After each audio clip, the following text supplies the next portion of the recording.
Camilla here. Today I'm going to show you how to make a plant-based abalone curry.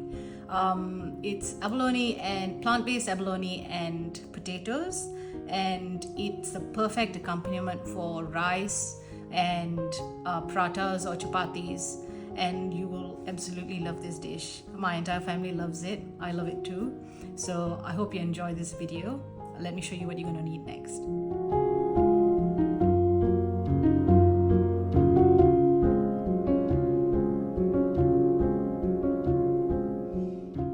So for this video, you're going to need about 1/4 cup of olive oil, half a cinnamon stick, 5 cloves of garlic that have been sliced lengthwise, 1 large onion that has been chopped fine, about 8 to 10 pieces of curry leaves, and this is the brand of plant-based abalone that I'm using. It comes like this in a tin, and it's quite easily available all over Perth for sure, and in Malaysia, so you can use this. We're going to use 2 of these tins, and 2 potatoes. You can use any type of potato that you like. This was what I had available, so I've just cut them up into cubes. Make sure they're all about the same size so that they cook evenly. So you will need 4 tablespoons of curry powder. For this recipe, I'm using the Baba's fish curry powder. In no way trying to promote this brand. It's just a brand that I usually use. So I thought I'd show you which one it was. You will also need about 200 mils of coconut milk and salt to taste. So first we're going to start by heating our olive oil in the wok or a pan of your choice. Once it's nice and warm, I'm going to add in the cinnamon stick and the garlic, and just let it cook until the garlic is slightly brown. As you can see, the garlic has started to turn color. So now we're going to add in our chopped onion,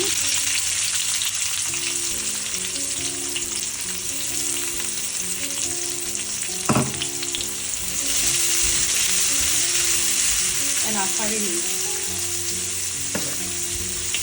and let that cook for a while until the onions are nice and golden brown as well, and then I'll show you what to do next. So when your onions have reached a nice golden brown like this, then we need to add in potatoes and let them just cook in the heat a little bit before we add in the plant-based abalone. Just need to let it cook for about 2 to 3 minutes, and then we'll add in the next ingredient. So it's been about 2 minutes. Now we'll add in the plant-based abalone. So you can see it comes, when you open the tin, it comes with water in it. The water has a bit of oil, and it's also slightly flavored. So I like to add the water from the tin, but just for one tin. And for the other one, you can drain the water and just add in the abalone. And then stir that through. You can add in your curry powder,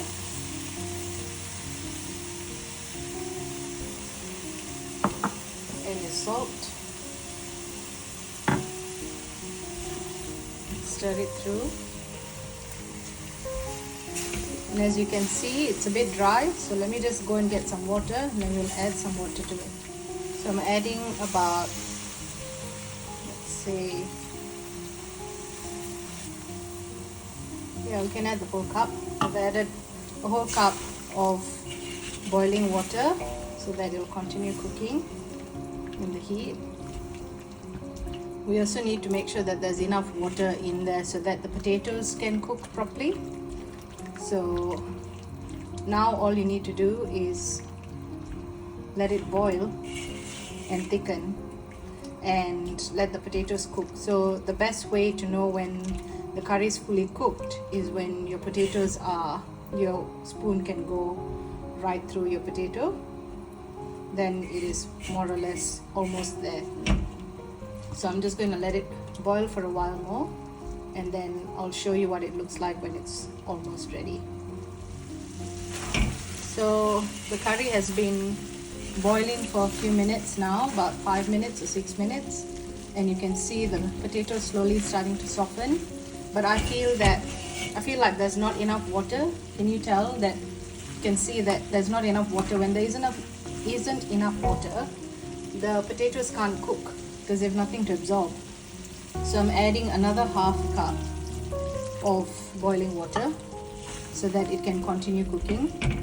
I apologize because at the beginning I forgot to even mention that we need to add water, but I'm someone who usually doesn't follow recipes because my mother never gave me any recipes.